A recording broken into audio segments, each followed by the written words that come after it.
If you've suffered an injury due to some kind of medical malpractice, you need to know that there is a statute of limitations. Back with me today is Desiree Mender from Catania. Desiree, welcome back to the show. How have you been? Good. Thank you so much for having us again. Well, we enjoy when you are here and talking about medical malpractice. Yes. You know, my big thing is if people at home are thinking, yeah, maybe I've got a case, maybe I don't know when to pick up the phone.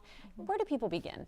Pick up the phone right away. That's the one thing I really have to say, because unfortunately I do get a lot of phone calls and somebody tells me, oh, I sustained this injury. I believe the facility or the doctor should be held accountable, but it happened 5-6 years ago. Unfortunately, there is a statute of limitations. You only have 2 years from the date that the malpractice occurred or the date that you should have known that a malpractice occurred.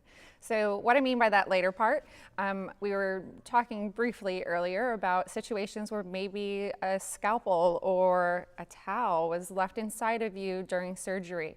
You probably won't really know about it until you start experiencing symptoms and another doctor looks into it and says, you have a scalpel inside of you or you have a towel inside of you. This is why you're having this. So from the date of discovery is when the 2 years start to run.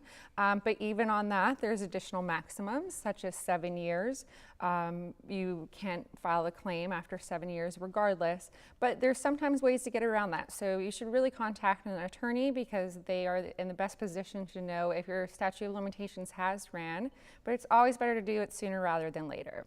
You know, if someone says, okay, yes, I'm going to move forward, I'm going to contact an attorney, what kind of information or what do people need to have ready to go or maybe even expect as this process continues? Yes. The more information you have, the better.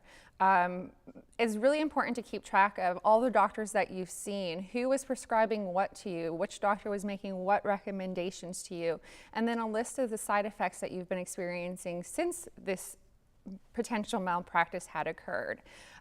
We do a lot of research to see what parties are held responsible because it's not always just the doctor. Let's say it was a surgery and something terrible went wrong in the surgery. Sometimes the facility where the surgery took place or the hospital where the surgery took place should also be held responsible because they played a role in the malpractice. So it's just very important to try to keep as much information and time frames as close as possible that you can. It's not the end all be all. We can do a lot of research and we do a lot of digging to find out the proper parties and exactly what occurred through looking at medical records, but it does just make the whole process a little bit easier so that we can kind of tell you a better idea of what's yet to come.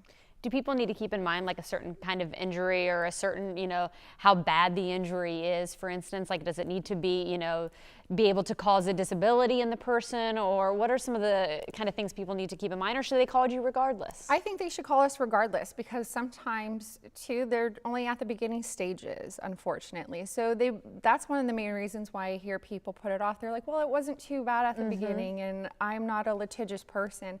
We're not in the business of holding people accountable that shouldn't be held accountable.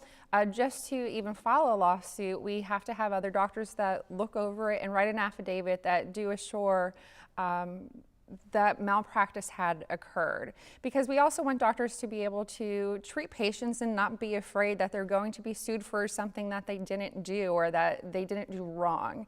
So there is so many checks and balances that are in place to make sure that the doctors are protected, but the patients also need to be protected. And you have a right to have a procedure done properly, as close to properly as possible at least. There are side effects that come along with everything, but you want to make sure that you're in good hands, especially in a time of need when undergoing procedures. Good stuff. Thank you so much for coming in and talking to people, and how they can be better informed is always key. And of course, you can get a free consultation with Catania.